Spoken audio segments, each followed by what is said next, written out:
Is this Matt, working? Uh-oh. I see a few faces in there. Okay, I'm just making sure that YouTube picked it up.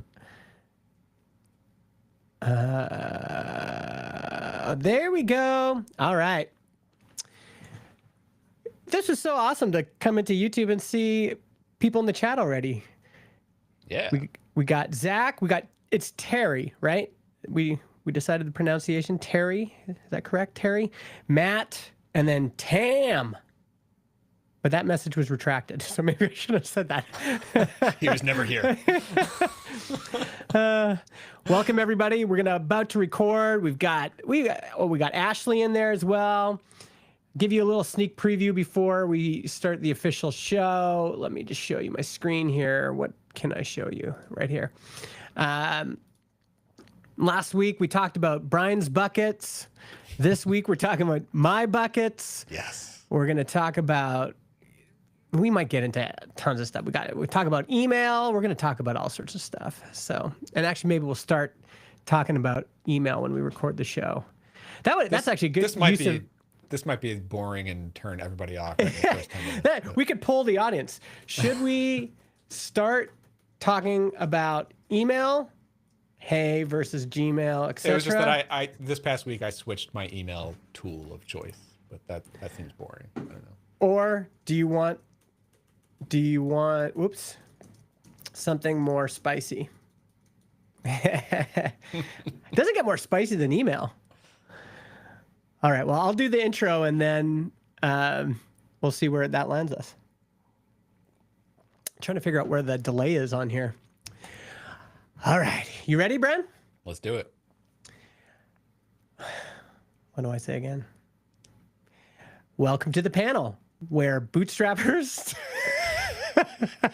I had so much confidence at the beginning. Where two bootstrappers talk about building a better business and a better life. Welcome to the panel, where two bootstrappers talk about building a better business and a better life. I'm Justin Jackson, co-founder of Transistor.fm. I'm Brian Casel. I am building Builder Methods. And this week, we'll probably focus, well, we'll at least start off over on my side of the pie. Last week we had, if you haven't listened to that episode, I thought it was a really good episode where we went through all of Brian's different projects, all of his different bets, and assigned it like icons for different things, like amount of revenue, time investment, amount of shovels, amount of batteries. Amount of shovels, yep. The shovel one is interesting because it's like, how much foundational, groundbreaking work am I doing? I think it's going to be interesting to contrast those. I think it's a really great, I don't want to call it formula or framework. It's maybe the start of some sort of framework or thing, but I think it's a really cool game or thing that we can turn to anyone, really. Let's turn it on you today. You know? Yeah, we should vibe code this thing up so people can do it themselves. I think we got to start with a spicy email client chat, though, because you recently switched your email provider. Yeah. And I think it's worth talking about because I'm someone who tried out hey.com, and I couldn't make it work for myself for a variety of reasons. So I'm curious kind of where you ended up. This is one of those, and by the way, I decided to make this change while I was on a road trip vacation last week down at the Outer Banks. And so it's like I don't have enough things to do. But yeah. Anyway, I'm back home now. Email is, it could be the most used app out of all tools that any of us ever touch all day, right? Yep. For me, it's probably like email and like Cursor right now. Those two are probably the top two. And email even more because it's also on my phone and everything, right? It's the killer app. It's and it's not going away. Nothing will ever kill email. I hate it when people try to say that like, oh, Slack is going to kill. No, like I stay away from that shit. It's email is here to stay. There was a time for the millennial generation where Facebook was looking to disrupt email. They said millennials don't use email. They only use Facebook. And so Facebook, you could get a @facebook.com email address. I don't know if you remember this. And it connected to Messenger. So they had they were going to try to disrupt all of email and messaging and bring it all inside of Facebook. I just don't know how people even, and so many people live that way today, even professionals in our industry. Like, so I just started working with a consulting client, and they want to invite me into their Slack, and that's just like, no, like I don't. I always just say like, no, if we're working together, I'm not joining your Slack. I can't do it. Like, no way. I have a Slack for me and my team, because I can't like get requests and messages from that. Like, I never make myself available for live chat at all, right? And even if I'm in the Slack and I'm not even checking it on a regular basis, then there's going to be like questions and requests that I have to like sift through and find, and I have to log and I have to process them and make sure I get back to this and that, but that one's threaded over there. Like, it's chaos, right? I don't know why most people can't handle an inbox. Just work through an inbox. People send you stuff. It's okay if it takes you a few days to get back, but like, it's in an inbox. You'll get to it. That's how I think of things, right? So same thing with Clarity Flow. You know, like we get a lot of questions from people on Clarity Flow, like customers on Clarity Flow, who are like, how do I handle all these messages that are coming through? Yeah. And like, yeah, we have a notifications menu and everything inside Clarity Flow. We've got unread markers and things like that. But to me, I use Clarity Flow every single day, and I use it with my email. I get an email notification of a new message, and it's unread until I see it. Like, it's the perfect queue of messages for me to get through, you know? Yeah. Are you an inbox zero person? Are you just reading and archiving everything? What's your approach? I think so. I guess so. I mean, I pretty rarely actually get to zero. I mean, I shouldn't say that. I actually do get to zero pretty regularly, but I get a lot of noise in my inbox, right? And that's the big driver for why I switched email clients. I mean, you were using Hey. What wasn't working? You know, I've been using Gmail for like 20 years, right? Yeah. And for both personal, I have a personal Gmail, and then I have a work email, which is just like at briancasel.com, and like all of my company emails sort of forward to my one work email, right? Like, and so personal and work, two inboxes, right? I really never mix like friends and family with like work emails. I don't do that. So about 6 months ago, I gave Hey a solid try. Like at first it didn't click with me either. Maybe a year ago, and I was like, this is just too weird and different. Yeah. So it didn't click, but then I did come back to it when I just got so fed up with the noise and the spam. And I mean, I really do think that what Hey has done with what do they call it? The filter thing. Where you can the screener. Yeah. Screener. Yeah. Like that is pretty brilliant in my view. I think like, and it literally like overnight like quieted down my email, right?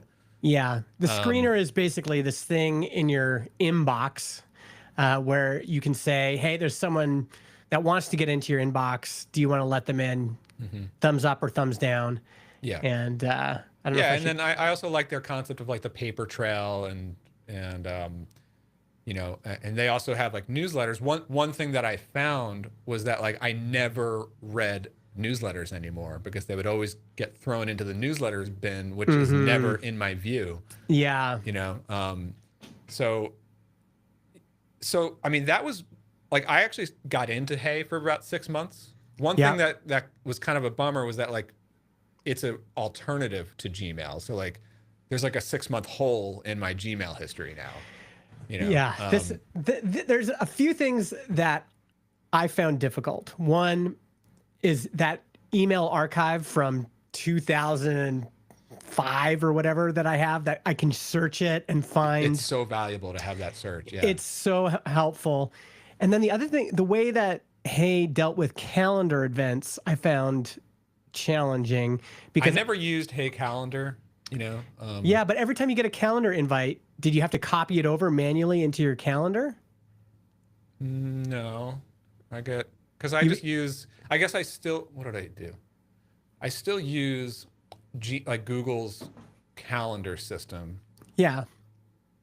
At the time when I was trying it, it was not like when you get a calendar invite in Gmail, there's a button right in the inbox of like, Yeah. yes, no, maybe. I don't get a lot of like invites to. I get calendar events that just get created, but Okay. I don't get like invited to stuff that I have to respond to too Okay. much. Yeah, I found that really, really a struggle. But anyway, I you know what happened in the past week was like even the noise in Hey started to get a little out of control. The main difference was I've been promoting my new newsletter, Builder Methods. Yeah. And it has like a new autoresponder. So anytime someone gets on the list, they're like, I really encourage them to hit reply and tell me what you're building, right? And I also have some surveys right now about my upcoming courses on Claude Code and stuff like that.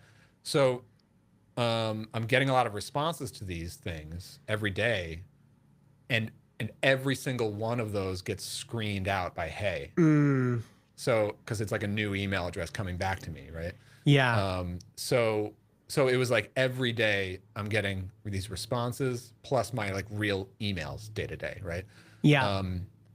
So that started to get, and I was like, if this is going to continue, and I'm trying to make it continue with the newsletter and everything, like the Hey is just not going to really work for me. And the other thing that like I don't like how Hey is, they're just very limited on their filtering abilities. You can only filter based on an email address. You can't say like, if the subject line contains this string, then put them over here, right? Yeah. We use a ton of those at Transistor. Like we get Yeah. all these notifications from Spotify and Apple, and they just get filtered basically automatically. So I tried a bunch of different tools. I ended up landing on one called Shortwave. I want to go on one quick rant about Okay. Superhuman. Let's do it. Everyone seems to either really love Superhuman or they just don't use them or whatever. Yeah.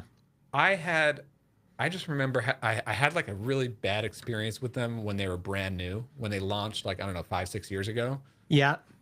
They were like the new hotness, right? Like everyone was like, oh, you got to check out this brand new thing Oh called yeah, there was Superhuman. tons of FOMO around it. You had to like Yeah. get on a waiting list. They had to like give you a phone call and Exact. talk So to that's you. that's exactly what happened. I got on that phone call as one of the early people in that first month or two, like invited to a call to go to their personal onboarding flow, right? And like they ended up like charging my credit card like there on the call without me really knowing it. Okay. They're like, it was a really awkward thing where they're trying to show me a demo of Superhuman and they're like, look, and now this is you receiving a receipt from Superhuman. And I'm like, oh, so did you just charge me? That's cool. Surprise. Yeah. And I remember that being and it was like this like young like sales rep person who was just like, just trying to get through like 100 of these calls a day. And like, Yeah. and I was just like, the whole fact that I even had to be on a call just annoyed me. And so I had this like bad taste in my mouth then. I ended up canceling it and getting a refund then, right? So that was like 6 years ago. And then I come back to try Superhuman now because, I'm trying all these different tools. And then I sign up and it doesn't work. Like the Gmail thing broke, the Gmail integration broke. So I paid to use it again now, and then I can't even start using it at all. Because it's just not working. So then I'm contacting their support. Like 2 days go by, no response. The only way for me to actually get to someone is like a DM on Twitter. It's like, guys, Which is that's super frustrating. So anyway, so you had not a great experience with them, and then so what was it about Shortwave? Shortwave, I haven't really been familiar with them. I don't know. I must have been Googling. Actually, I think I found them through a ChatGPT recommendation. No way. I'm pretty sure I did. Yeah, I was asking ChatGPT for like power tools around Gmail and stuff, and recommended that. I Googled it, checked it out, and I really like it. It's definitely a Superhuman competitor. They do things a little bit differently and better and a little bit more customizable, a little bit more like a lot of the things that it does all the same things that Superhuman does, but Shortwave, I think, is just more comfortable, I want to say. Okay.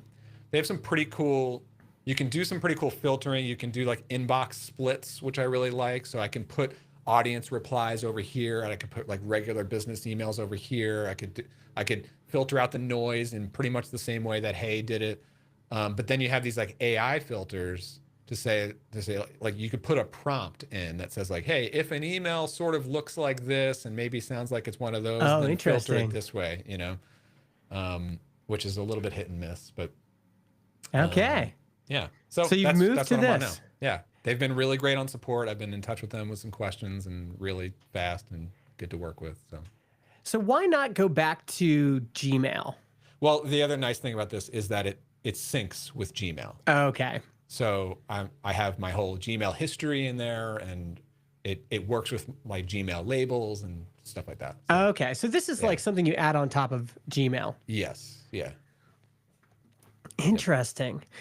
I'm really curious for anyone listening, and then for those of you watching live, I'm really curious how you do email. I am very much a person who's like in my inbox and I'm just reading and archiving. So like in this case, I've got 3 emails here. Bang. I'm done. No, none of the does anybody use those Gmail smart folders? Do people like those? I don't like those. Yeah. See, that's the thing is that like I have sort of those folders set up in Shortwave, but they're customizable, and Gmails are not. Oh, I see. So you've got some smarter folder stuff. Yeah, I just found like basically like with a newsletter or whatever, I just need to either read it and then I'll use Readwise to save articles I want to read later. But if I don't read it right then, it's not going to happen. So I just go through it. I'm not, and I try to keep my inbox kind of like this, just process it. And I literally just spent the past week like kind of reorganizing how I deal with email. So I've got like my primary inbox, which I'm trying to set up filters so that it's only actually important emails from people I'm working with, or if it's my personal email, it's like friends and family and stuff like that.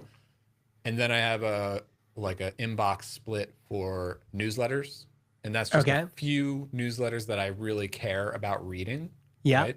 And this is the difference between Hey, like literally the whole time I was on Hey for 6 months, I just never read a newsletter because I never even saw them. I found something similar. As soon as they got filtered out, it was like out of sight, out of mind. Yeah. And so I've got a handful of newsletters that I want to pay attention to. And then I have a category called noise. So everything else, like just random updates from apps, promotional emails, like all that stuff just goes into noise. And I could still like go there and just glance through it and see if anything is important. Yeah. But for the most part, I can just like one click, like archive it all.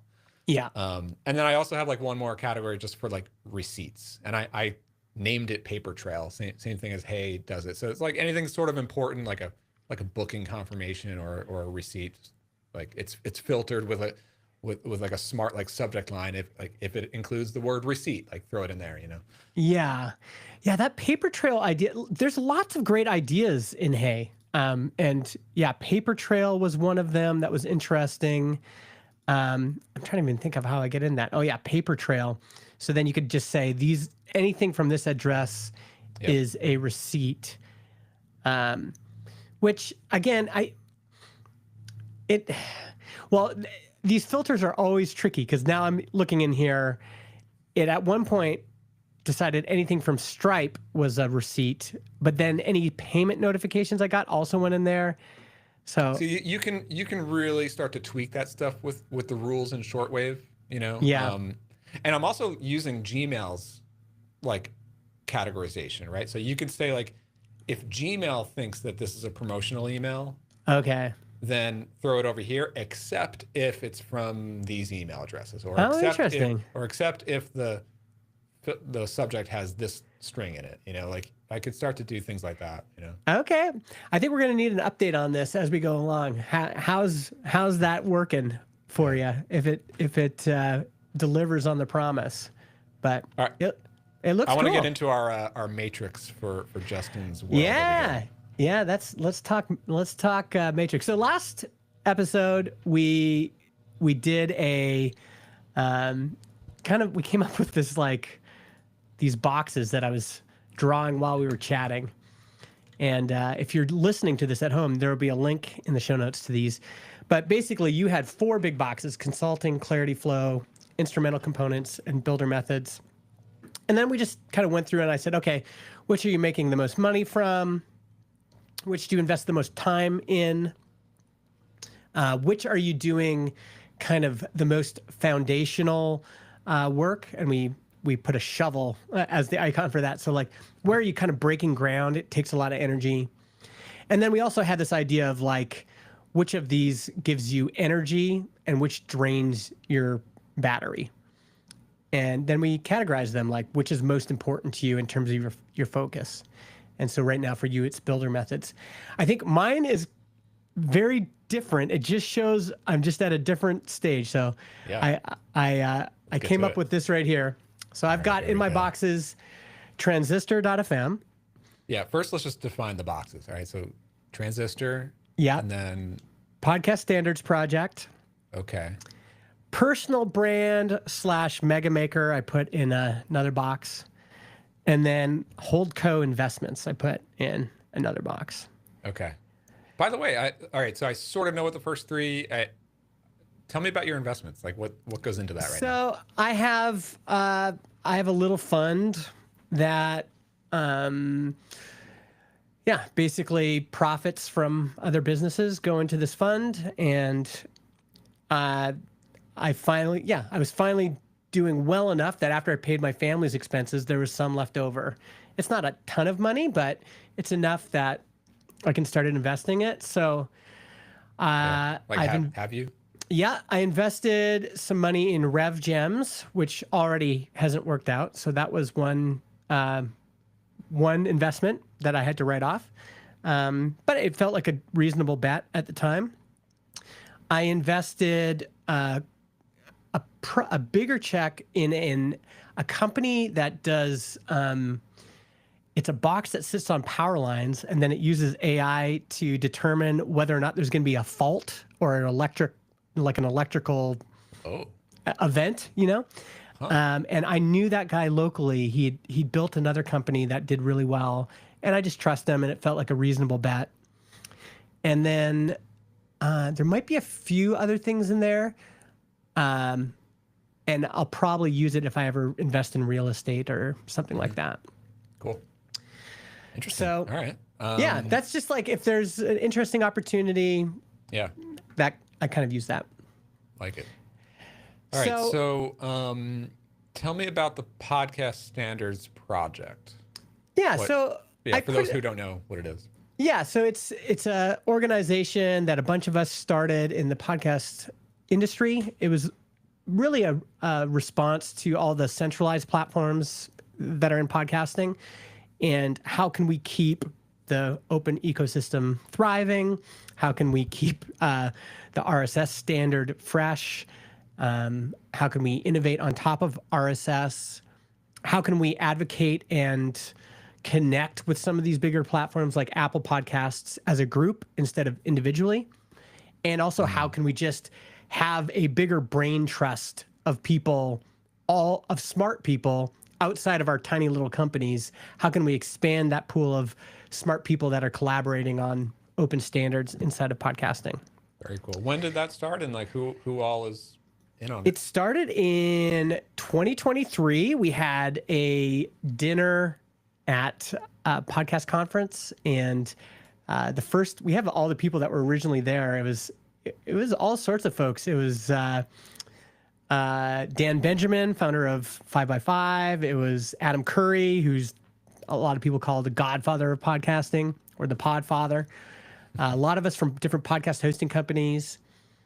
And we were kind of basing it off the idea of like the Web Standards Project, back when Internet Explorer was kind of just writing their own specs, and there was a real need to standardize on what's going to load in a web browser.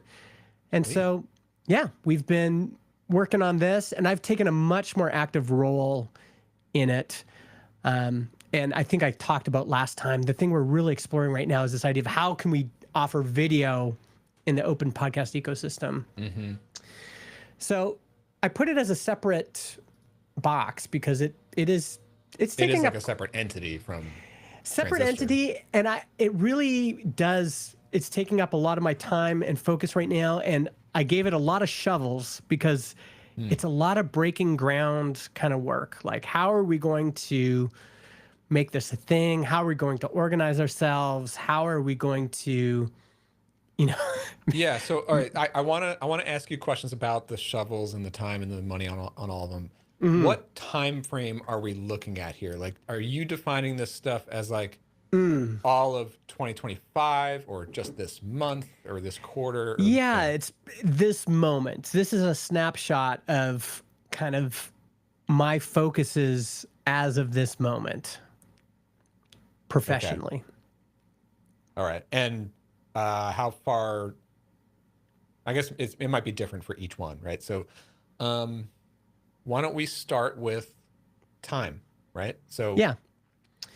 Yeah. So that, it looks like you are actually spent. I would say so you are spending the most time in Transistor and almost the most in the podcast standards project. I'm kind of curious to know, like Transistor, it's a obviously it's a pretty established SaaS. I know you guys are a small team, so you all do a lot of stuff. mhm. What does your time look like on Transistor? What are you doing every day? I mean, for me, it's just a big bucket of different things. So, like, our payroll software stopped working 2 weeks ago. So, I've been like working with John on getting a fix for that. We just changed our corporate address. We're changing. So, there's like a lot of administrative things. We need to do annual reviews with all of our employees. We have a stock options program that needs to be maintained. So, there's like an administrative component. Mm-hmm. There's marketing and growth. There's Is leadership. that all you or is somebody else doing marketing stuff too?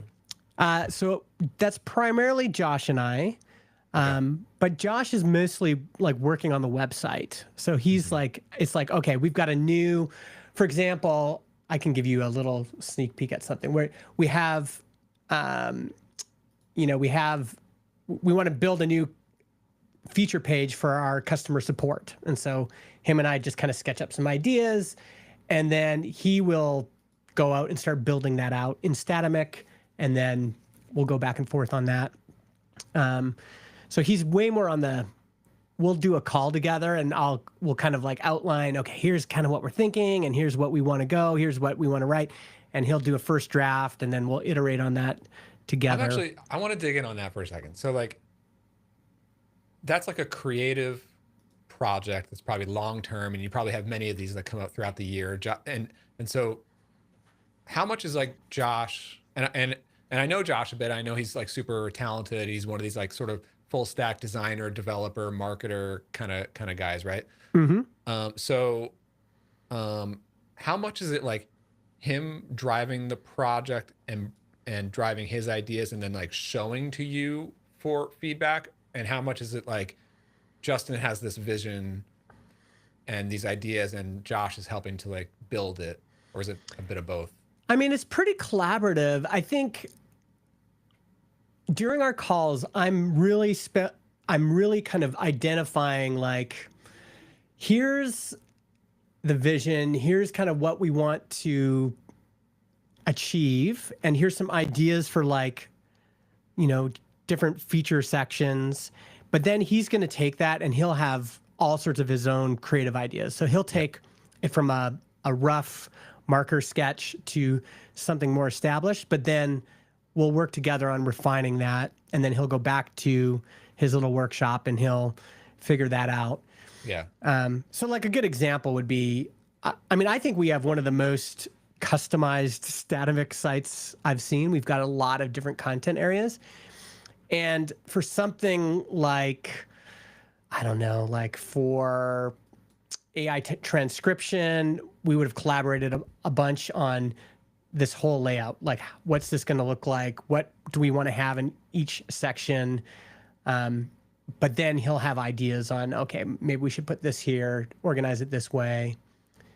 Yeah. So, But so like in terms of your time, there's like a call or two a week. I'm sure you're probably writing a lot of this copy. yeah, he'll write based on our outline, he'll write some initial copy, and then I'll come in. And in those cases, I'll probably just collaborate right in, like, in code. I'll be issuing pull requests for that thing there.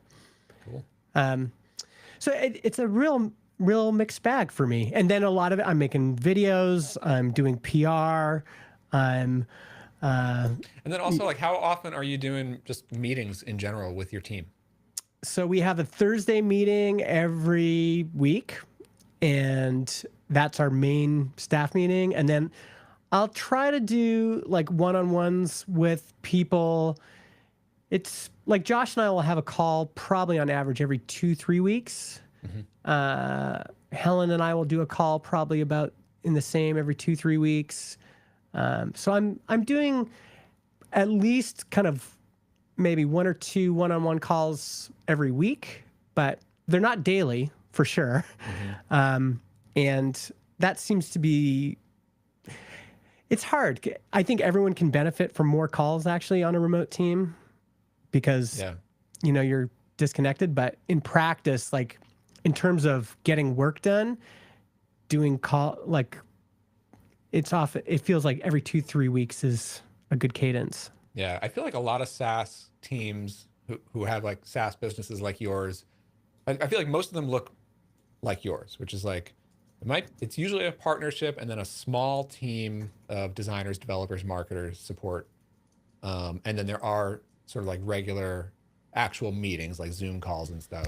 Yeah. And I've been like literally 100% async all the time with everyone I ever work with. It's just a totally different dynamic, but it's also because my businesses have been structured very differently over the years than most people I know, I think. Yeah. Because I'm pretty much a solo person who just hires people to like help execute stuff. Yeah.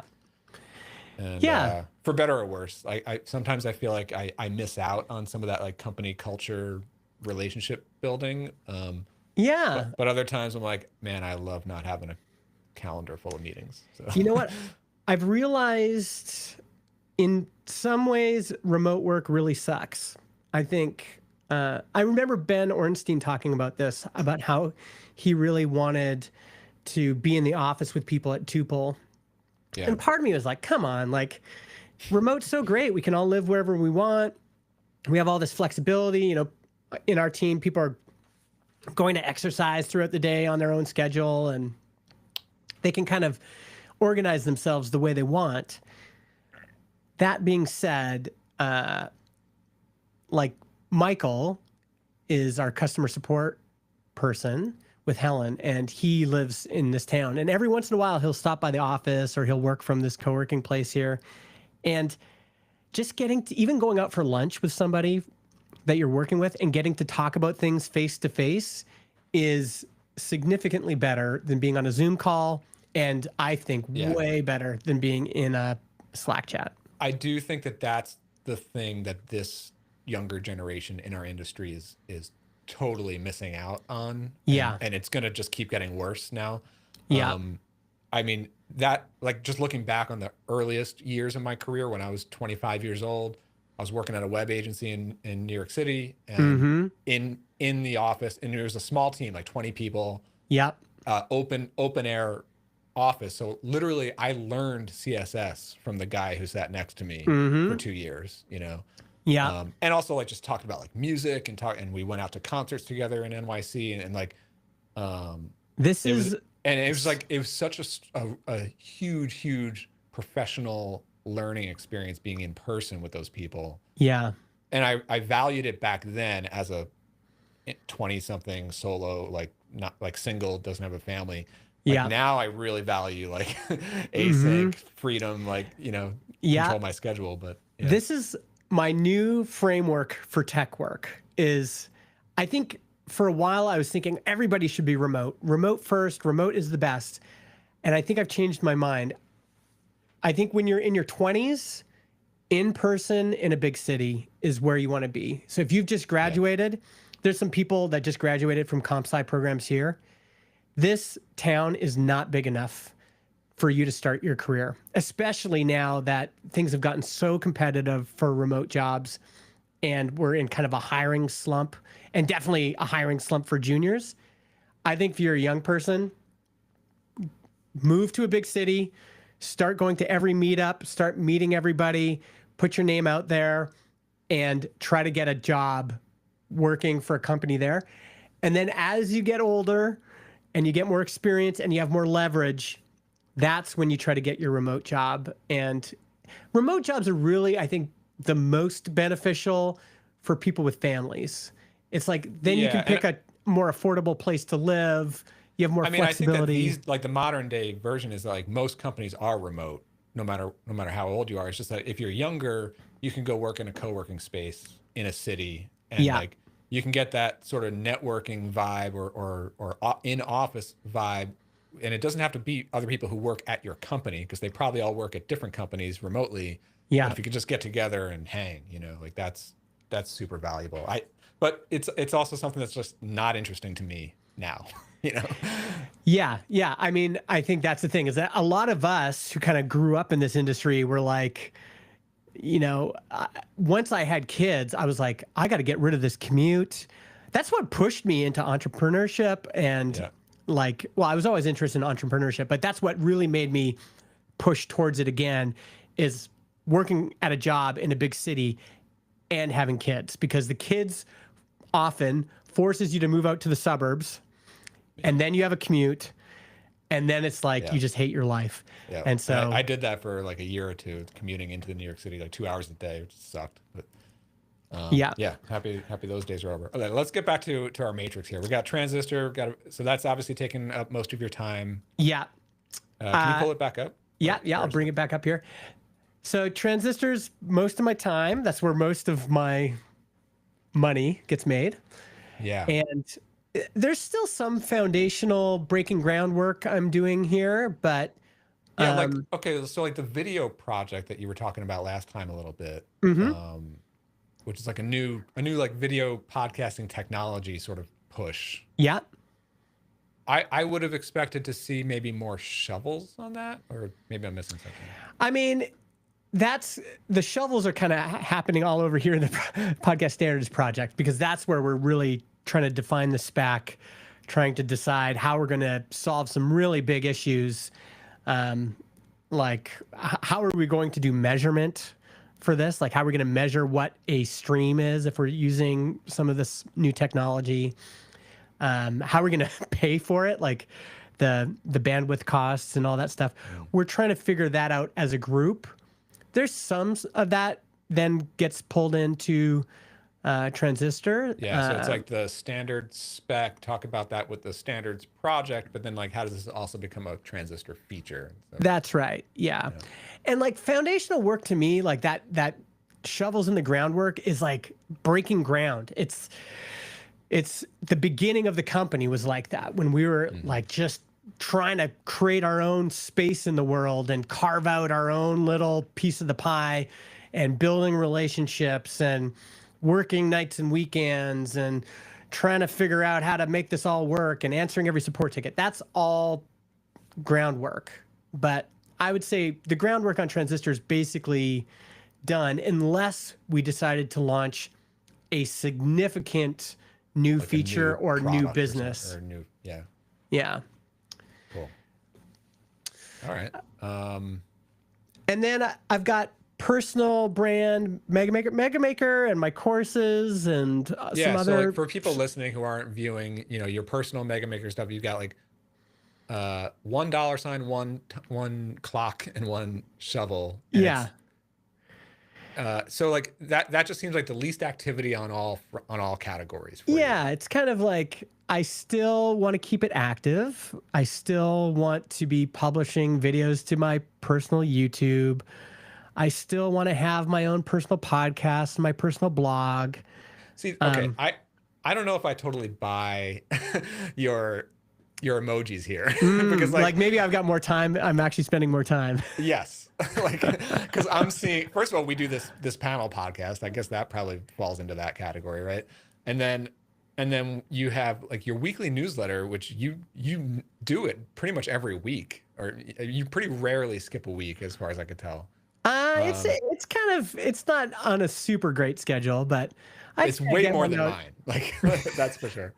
And then you also do YouTube videos, and I know absolutely firsthand like that takes so much time. Yeah. Um, I mean, the lines get blurred with a lot of this stuff. So, like, for example, the panel podcast I put under Transistor because one okay, of the yeah, goals for the show for me was I got to get back in the habit of creating as a creator so right. that I know what I can get in the customer's Be a mindset. podcaster if you're selling to podcasters. That's right.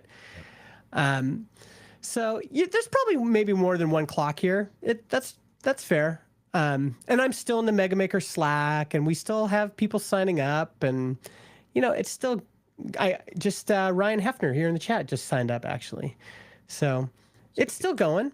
The other thing that I'm always like jealous of folks like you is that like even though you have these different boxes, they are all connected and they all feed each other, right? Yeah. Like the work that you do on the personal stuff and on the podcast standard stuff, like that feeds Transistor. Like it's all, Yeah. it could all be the same box technically, but Yeah. Yeah. There's some overlap for sure. it's not the divided attention where like if you're giving attention to one thing, it comes at the expense of the other. And instead, it's like you can do attention over here, and it actually helps the others. Yeah, I think, and in terms of energy, like if I was going to put like some, like where do I get energy right now? I think the one thing that creates energy for me is like I could be working on something in my a personal project, but it could, first of all, it could just inspire me to do something over in Transistor.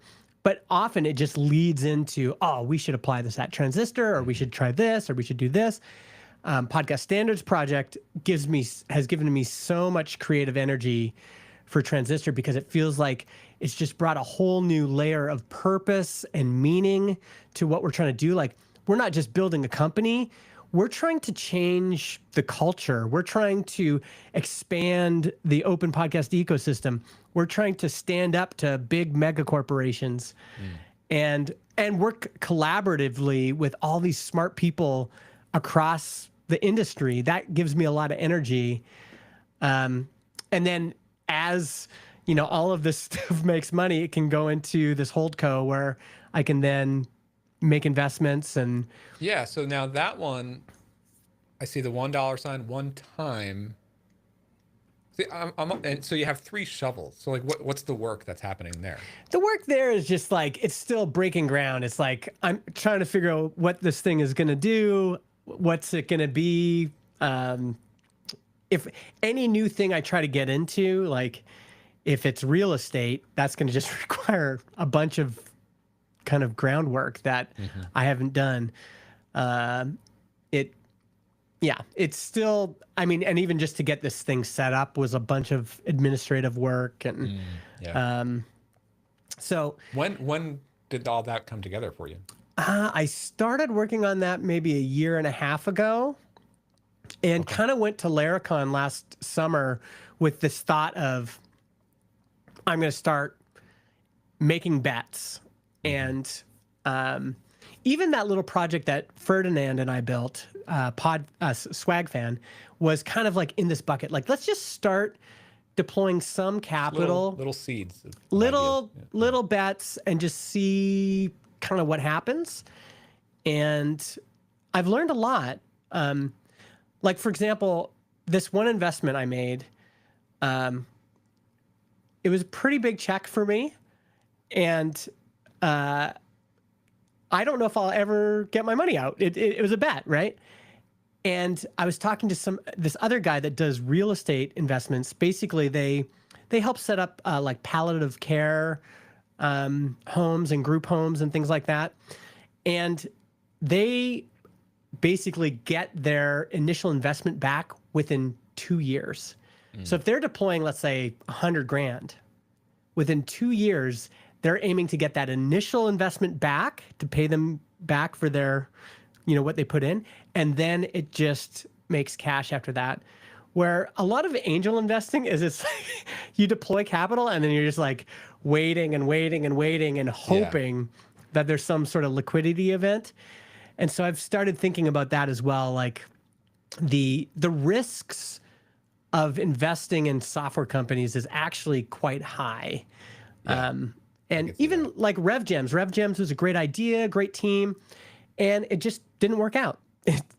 That happens. It's like I I've sort of thought about this as like someday if if I get to a point where I just have like a lot of profit and savings kind of built up and I'm at a point in my life where I just want to be a little bit more hands off and invest instead of build stuff. Hmm. I don't know that that's actually a goal of mine. I know it is for a lot of people in our industry. They sort of graduate up to that like investor class sort of thing. Yeah. Um, but I feel from what I observe from friends and stuff, it's like there's like some people who want to be a little bit more active, meaning like angel invest in like 5, 10 different companies and like be in on the investor updates and offer advice and strategy and stuff and like Yeah. and maybe have like a whole thought out like thesis of like these are the types of companies I invest in, right? Hmm. And then there's like some that are a little bit more passive, like invest in a fund, invest in maybe a couple different funds and let the funds handle and spread diversify, spread out, and like they handle the vetting and Hmm. thesis and all that.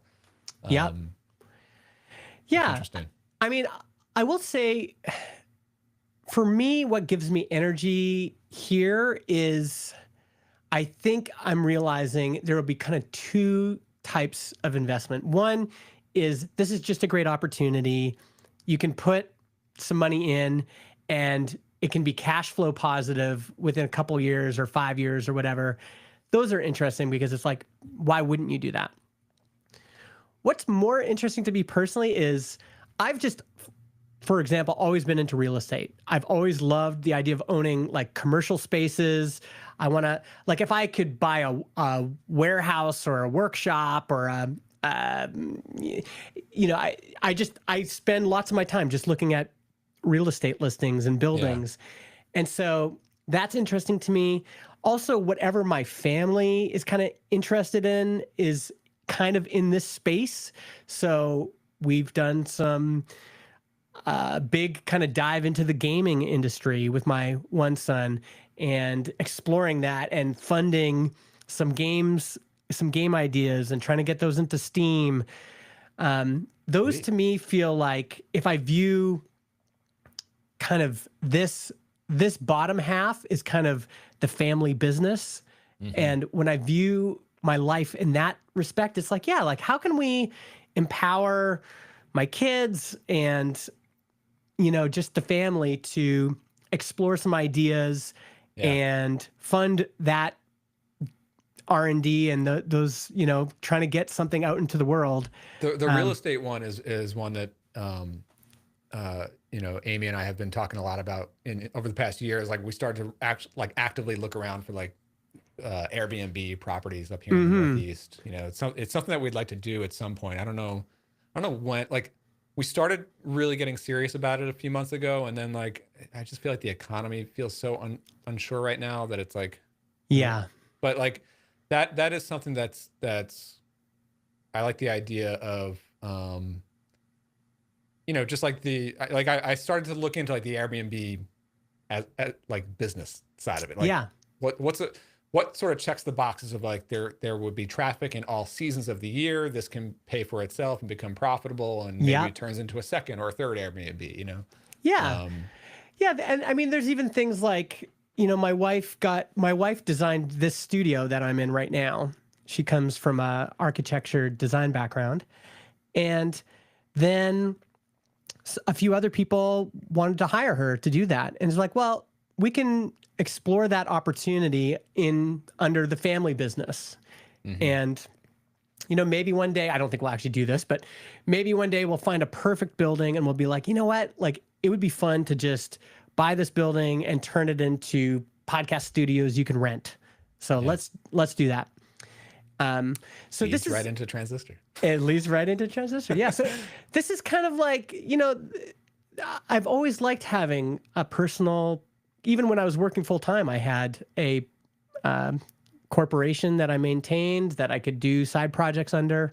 And for me, that's kind of this section here is this is to make some small bets to invest in, you know, ideas that family and friends might have, and also hopefully pursue some really good investment opportunities when they come around. So having some liquidity to invest in good opportunities when they come. Love it. I feel like you have like a really healthy mix of everything here, you know? This is, I mean, this is kind of the dream, is once you get a financial engine that's really going, you know, you can start to, like, I think if Transistor wasn't working, I wouldn't be investing in the open standards project, really. It'd just be too much. And when Transistor first started, you know what was funding it? Was MegaMaker. MegaMaker sure, yeah. and Courses was still bringing in just a passive, probably. And you guys are 100% bootstrapped, right? Yeah. Yeah. And if it wasn't for that, like John was still working full time, but I was able to dedicate so much time to Transistor because I still had this kind of passive money coming in through MegaMaker and That Courses. is the key, and man. That is the key, obviously, to bootstrapping and really making the transition from like not having a SaaS or a sustainable, growable asset type business. yeah. It's just like, how are you going to figure out the runway thing? And you know, it's also the thing where partners, you know, I've always ended up being solo. I came really, really close to partnering with a few people over the years. Yeah. And always the hardest thing with that is not the not like a split of skill sets, not even like the personal chemistry. You know, there have been a few people who I really personally wanted to partner with. I think we both did, but it's the stage of life or stage of career or financial situation. Oh my gosh. I think that is worth even zooming in on a bit. Yeah. I think, especially now that I've started investing in different companies or exploring the idea of investing in companies, it's so apparent that the stage of life piece, but also just, well, stage of life has a lot to do with it, but I think, I mean, definitely if you're 15, 20 years apart in age, you're definitely going to have like life stage differences with like kids or no kids. But I'm talking more about like financial situation. Like that financial, like, and I've been on both sides of it. There were times where I sort of came to the table as like, I have time freedom because I have this other business that throws off cash, so I could really invest like full time in this. And the other person didn't. And then I've also been on the flip side where it was like, well, I kind of have to split my time here, and maybe that person has like a big payday happening, or, you know, it's just really difficult because then like no matter how much you want to make it work, how do you like account for it? How do you like split the equity? Like who's bringing this to the table if like this person's only working half time versus full time, and like it's tough, you know?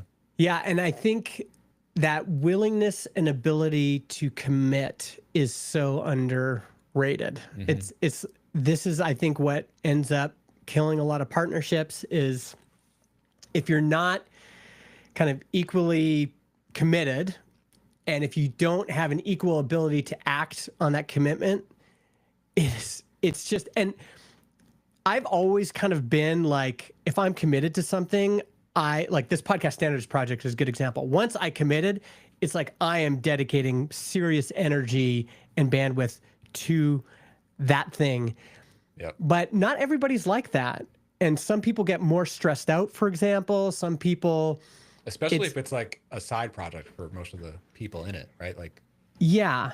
It's like, how do people think of side projects? Is it like something that you touch once every 3 months, or is it something like once a week, you know? Yeah. And you know, here's the other interesting thing is, so my son, who we're exploring video game ideas with, he started, I encouraged him to start doing these game jams because it's just a quick way to build something and get it out.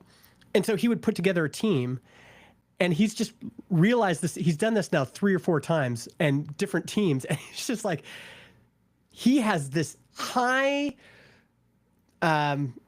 threshold for like, we're going to get this done. Like, I'm going to stay up late. I'm going to make sure this gets shipped. Not everybody has that desire or that bandwidth. And Yep. it's what the ideal is to find two people, two partners that are kind of equal in that, like they both have equal desire to make it happen, equal bandwidth, equal grit. Like you'll never be super equal, but yeah, I think that's the hard part about it. It's just so easy to get. A few years back when I was like actively sort of seeking a partner for a business, and I came pretty close with a few people, it was like you're basically looking for someone who recently exited a business, Yeah. or has a super profitable passive income stream from some other business, and both of those are pretty rare. And even if you find like there are a lot of people that we know who have exited, but it's the timing of it, right? Like, okay, maybe you've exited, but you haven't decided on what your next chapter is going to be yet. Like that's a very small window to try to align with someone on, you know? Yeah. And if you're bootstrapping it, it's just going to be, there's going to be a period of time that you are going to need incredible resilience, because like when John and I weren't getting paid, we're building Transistor and there's no money coming into our pockets. Like money was coming into Transistor fairly early, but it wasn't until I think like this is one of those things that I just think that there is a hunger that you have to have. Yes. And I feel like you and me and most people we know, like especially early in our career path, like that was always the difference. Like when I was young, like in my 20s, I also came close to partnering with a few people on some new ideas. This was before I did like anything, right? Yeah. I was just a freelancer. I was willing to work nights and weekends all week, like for free, just like let's do this WordPress theme business. Let's do this, let's do that, right? Like, yeah. And like it was really, really difficult to find someone who was willing to partner with me, who was like not willing to just give up. Like they would only work on like paid hourly rate projects, and I'm like, yeah, I'll do those things here and there. I'll pay the bills, but like, let's make something happen here, you know? Not everybody has this DNA. It's at some point, and it's like sort of like constant that I've seen with most people who've made the jump. Is like at some point you have to be willing to take a pay cut, and put in a lot of sweat for free. You know? Yeah. And it's kind of like, and it's difficult to wrap your head around that when you're used to getting paid well, right? Yes. And it's also hard to wrap your head around it if you don't innately have that desire, that burning hunger that you can't explain. Like, where does it come from? Arnold Schwarzenegger, I think we talked about this on the show. Someone asked him, like, man, how do you get to the gym every day? That must take such discipline. And he's like, no, I'm addicted. Like, I have to go. It's just inside of me. This isn't like some disciplined thing that I have to force myself to do. It's like there's something compelling me inside of me. And that not everybody, I've realized, not everybody has this. Like it's for a me, blessing and a curse sometimes. It's like I'll talk to people. They're like, I don't know how you work at home all day. I would never have the motivation. I'm like, my problem is I can't stop working. You know, this is the curse. The curse is, and it's especially hard, I think, on marriages and family relationships, is people like us. It is always going to be a challenge for us to shut our brains off, to stop. Like my most productive time, and it sucks so bad, is around 4:30 p.m. on a Friday. I just get this massive burst of energy. Wow. And I could go for another 6 hours on a Friday. Well, that's terrible timing for, so I've had to pull back on a lot of that. But it is a tremendous gift, and it is a tremendous curse that you're just being propelled all the time to go after stuff like this. And tell you I what, think realizing not everyone has it is interesting. I don't want to sort of open up a whole other topic here. This could get into next week, but like one thing I'm noticing, because I'm thinking a lot about this right now, this week in my world, as we're talking about like our matrix, the shovels, where are we investing, where are we getting the revenue from? I think at this age also with between age and family and responsibilities and safety. I'm just noticing now that I have a different calculus on that now than I did 20 years ago. Yeah. I just flat out, I could just look back at some of the decisions that I was making around how I spend my time and investing my time, that Yeah. I was much more, I guess, I'm more risk averse now, I think. Yes. I mean, there's always a sense of risk averse, but like, I guess what I'm saying is like, there are things right now where I literally have opportunities in my inbox for like consulting engagements or, like doing things that I don't necessarily want to be my top priority right now. Like my top priority is building builder methods. Like that's the business that's where all my shovels are. That's where all the batteries are. Like that's where I see the vision for where I want to be spending. I also happen to think that there is a big time sensitive opportunity with that, like with like catching this wave and getting on it. Yeah. And so that is where I'm spending most of my time. Yeah. So I'm literally now deciding like, all right, like which of these things am I just going to say no to? Like, because it's literally the choice between like, that thing could pay for like 3 months of living expenses. You know? And it's like, but is that a second or third thing that I want in my inbox every day for the next 3 months? Oh my gosh. I mean, this is, I think why that bucket, putting your projects into buckets is so interesting, because it is kind of like that, especially depending on the stage. Like when you've got a lot of shovels in the ground and you're doing all this foundational groundbreaking work, it's like, what's going to fund all of this groundwork? Like what's going to fund breaking ground? And I guess when I say it, I like the risk averse thing is that like, I'm actually covered now for like, I have a level of comfort now. Yeah. I don't need the extra project.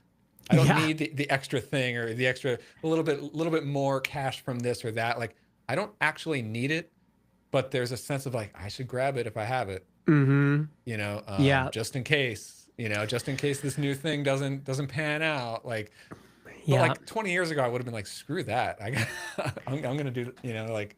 Well, and I'm interested to see like, because now that my kids are going to college, it is still expensive because I'm helping them out financially while they're in college.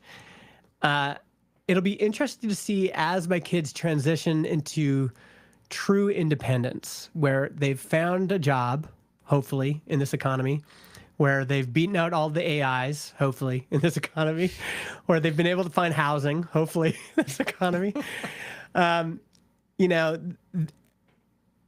Eventually, my financial burdens, which have been really high for a long time, are going to maybe lessen.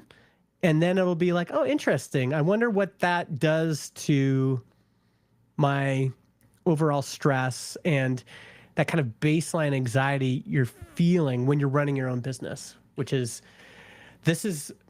these are my costs. And I remember you actually, I was looking at my 2016 review, and you had this blog post that was like pretty kind of fundamental for my thinking, which was like, I was just reviewing my revenue. And I think that year I'd made, I don't know what it was, 144,000.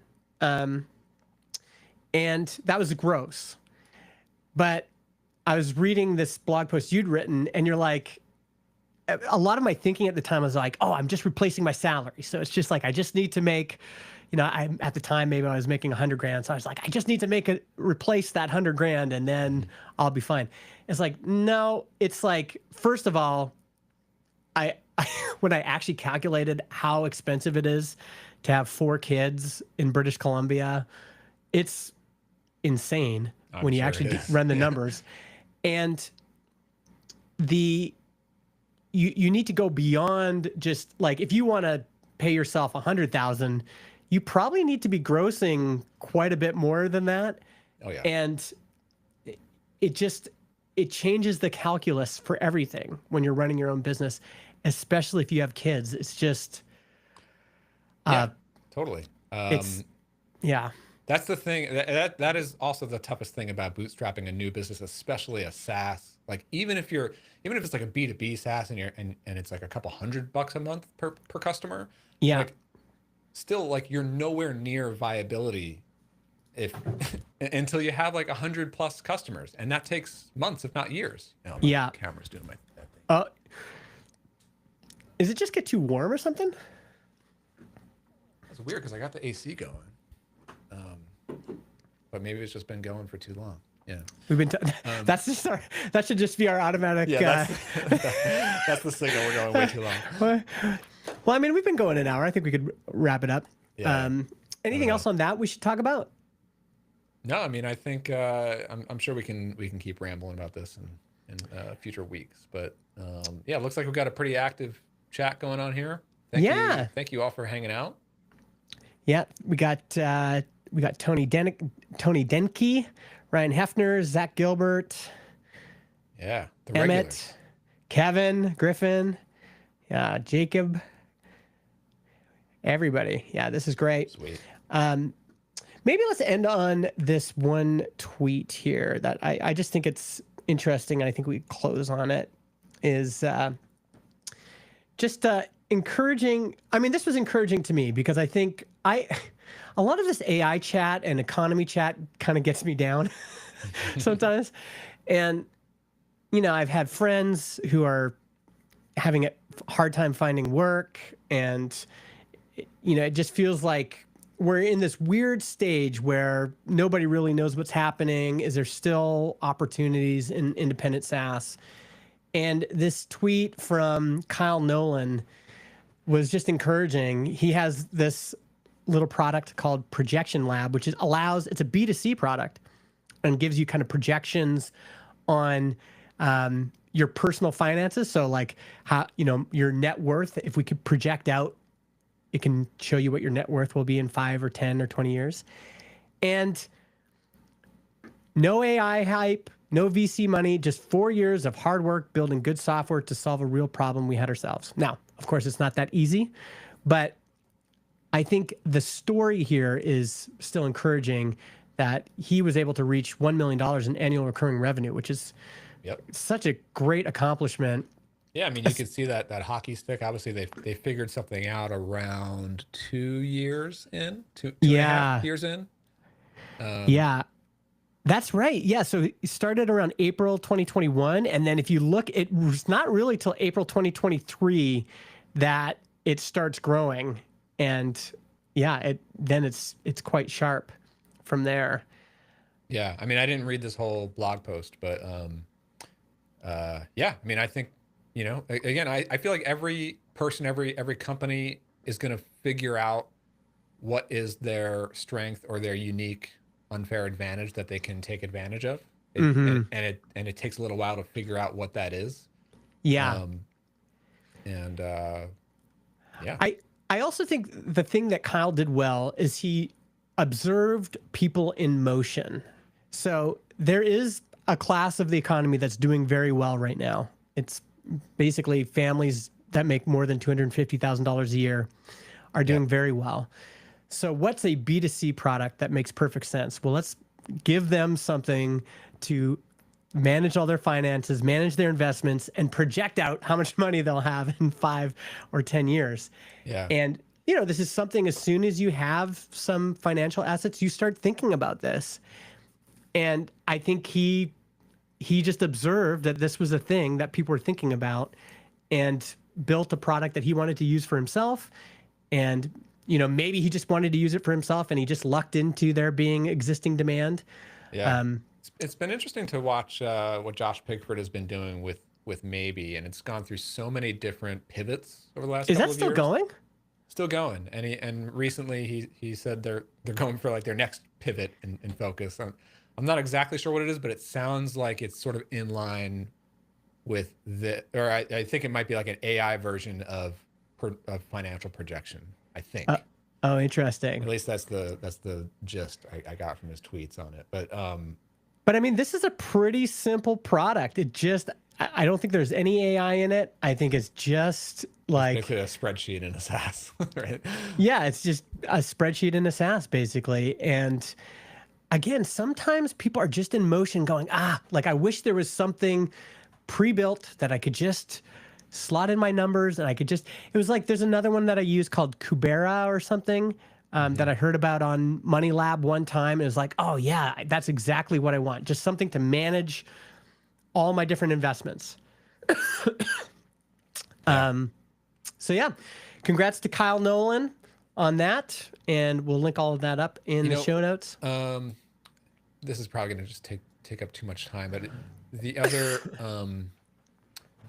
tweet that I thought was really worth a read, and maybe agree with it or don't agree with it, but I just think that everything that Andrew Wilkinson talks about or does is worth at least paying attention to.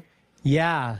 If you're not familiar with Andrew Wilkinson, he's the founder of Tiny. They're sort of like this investment fund. It's an incredible story. He actually has a new book out this year about his story with it. Like he's basically a billionaire at this point, bootstrapped and built this whole holding company, built investment business.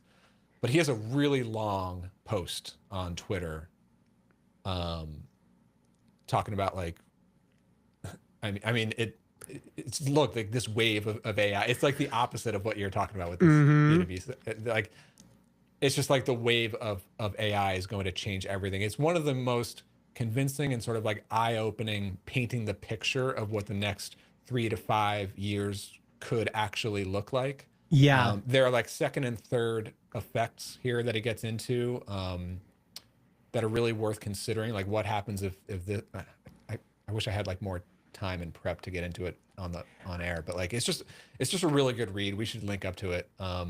Yeah, we're going to link to this. I would love for people to read it and then reply with their thoughts. Get a hold of us with what you think, because I remember reading through it. I saw it as well, and I was like, I got some thoughts on this. I want to push back on this. So, we have a topic for next week. If we'll put that tweet in the show notes, and then next week we'll talk about it. That's everybody's homework. That's everybody's homework. Thanks, everyone, for joining us, and we'll see you next week. All right. Later, folks. Nice. Thanks again, everybody in chat. Yeah. Oh, Ryan Hefner. Sorry, I should have tagged that. 10K is not the goal anymore, especially with kids. More like 20 to 30K. Absolutely. So that's some real talk right there. Yeah, I mean that. I'll paste that blog post in, but that was kind of in 2016. That was Brian's comment that kind of opened my eyes, was because I thought I was doing pretty good, but then I looked at my numbers. Writing or thinking about back then, but yeah, your blog post was this one. Oh, now that link doesn't exist. It's making progress proprofitably was the. But now your quote is forever. I don't know why. I must have like pruned some old podcasts or some old blog posts. I don't know why. I mean, the other thing that really opened my eyes, I've talked about this before, is the family income calculator. I think for folks in chat that haven't seen that, family income calculator, that was eye-opening to me. Just like what you have to make to 4 kids. I don't understand how you guys do it. Dude, don't have 4 kids. That's the best financial advice right there.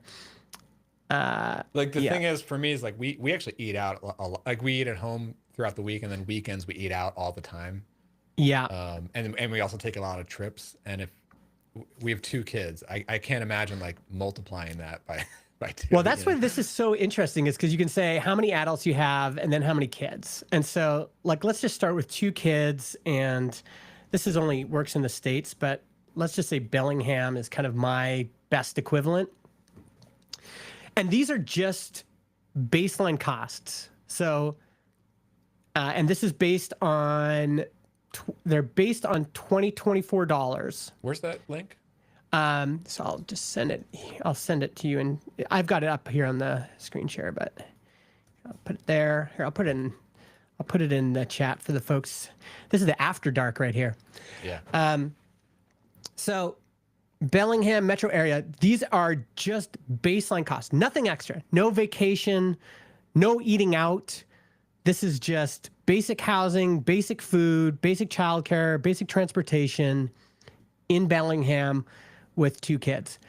And these are after-tax dollars, I believe. We can confirm that in the methodology, but I believe that's true. Yeah, I'm putting in my metro area here. I'm curious to see how it looks for you. So, Wait, so what do you have there? So this is with 2 kids, but if we put it up to 4, so 2 kids, just your baseline costs, $123,000. So I'm at 133K per annual total. And 4 kids, it goes from, Did you guys see that? It goes from 123 to 163. So think about in after-tax dollars, what do you need to be making in before tax dollars just to hit ground level of... Yeah, and also this looks a little bit off from reality for my area too. And some of this might be like this is I think our reality is higher, and we're not even like big spenders. You know? Yes, yeah. This is the bare minimum. So this would be like, for example, housing costs are based on the Department of Housing and Urban Development fair market rents, which represent rental costs at the 40th percentile in a given area, privately owned. So this is just like, if you can get a basic studio apartment, if you can get a basic apartment with 2 bedrooms, like, could you make it work? Yeah, right. So like we're in like a nice 3-bedroom house, and nice car, and we eat out probably more than most people. And interestingly, like when you put this in Canadian dollars, like 2004 USD to CAD, I think it actually is pretty close. You could probably get it. It would be actually hard, but you could get rent or a mortgage around that, but it wouldn't be anything fancy. That's for sure. See, I'm always like this really should be more for the podcast, maybe next time. But to me, the motivation to make income is like, I really only care about having like the basic needs met. Like obviously we live comfortably, and I want to make sure that level of comfort is met. Mm-hmm. But I'm much more concerned with like, am I building an asset that is going to grow in value over time, and maybe be sellable down the road. But like it should be growable. Like yes, I need my family's income covered, of course, and being able to like put savings away and stuff like that. But like, I'm not trying to live an extravagant lifestyle now. I just want to make sure that like what I'm choosing to work on is actually investing in assets, and not, and like, so like consulting and freelancing is like the opposite of that. That's just money now. You're not actually building an asset with that, Yeah. I think it's really both. Like the ability for me to provide for my family, like my mortgage used to really stress me out, and it doesn't stress me out now, and it's a lot higher now. Because once Transistor was doing well, we moved into a bigger house and got a much bigger mortgage. But it doesn't stress me out as much as it used to. If Transistor starts doing bad, it'll stress me out. But having the peace of mind of just knowing like our expenses are paid, we're going to be fine.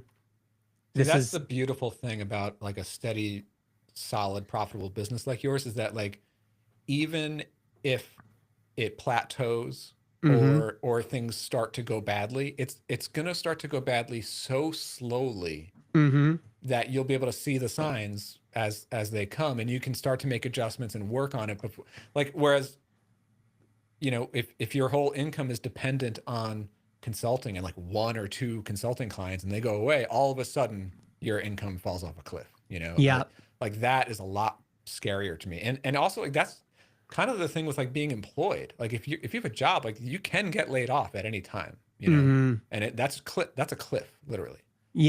That's sort of the beauty of like getting to a steady state, profitable growable business, you know? Yeah. He's like, Yeah. even if you run into like tough times, you can sort of like ride through them and manage them, and it's not going to be a cliff, you know? Yeah.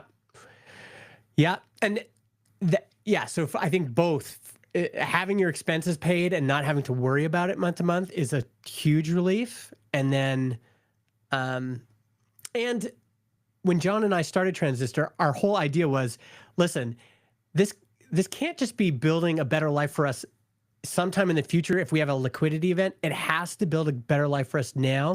Mm-hmm. And that better life, if we are taking the opportunity cost of not working a full-time job and we're making a risk, this risk should eventually give us a payback for the risk we're taking. Like there should be some sort of bonus, some sort of additional better life that we're getting from taking the risks. And really, as an entrepreneur, I think eventually you want bets that pay off that also pay back your other risks, the other bets you've taken. Exactly. Yep. Yeah, man. Yeah.